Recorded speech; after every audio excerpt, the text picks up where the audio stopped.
Welcome to today's edition of What is True? A YouTube channel hosting debates about some of life's biggest mysteries and most important questions. The emphasis of these debates is on being completely fair to both sides, and on being very brief. I am your host, Russell Blake. Today's topic: is the Quran true? 1.3 billion Muslims believe that it is God's holy revelation, absolutely without errors, the perfect statement of cosmic truth and divine wisdom.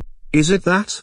Or is it just a made-up invention of humans, nothing divine about it, filled with errors and contradictions? At the end of the debate, you will have an opportunity to vote on who you think had the better arguments. The topic could be debated for weeks.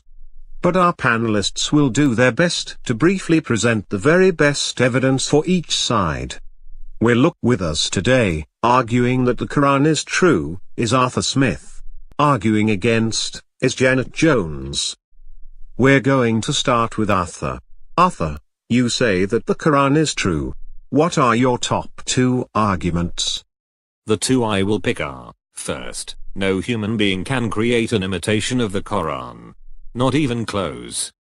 And, second, the Quran is filled with a tremendous amount of scientific knowledge that could not have been known in the 7th century.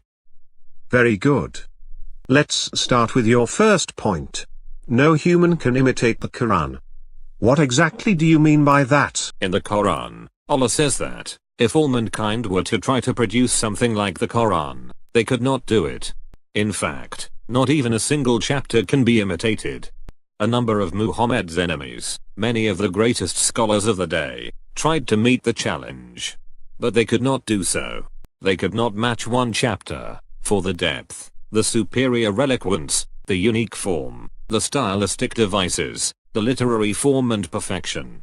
The rhetorical features of this book, a book that Allah produced, through the illiterate Muhammad. And this holds true through the centuries since. The Quran has no peers. It cannot be imitated. That is undeniable evidence of its divine character. Janet, do you have a response to this argument? Yes. The argument fails because it is not falsifiable. If you try to imitate the Quran, then, no matter what you write, true believers will come back and say, it's not as good. It's utterly subjective. It's like saying, no puppy is as cute as my puppy. The point is, there is nothing unique or special about the style of the Quran. This argument is utterly unpersuasive,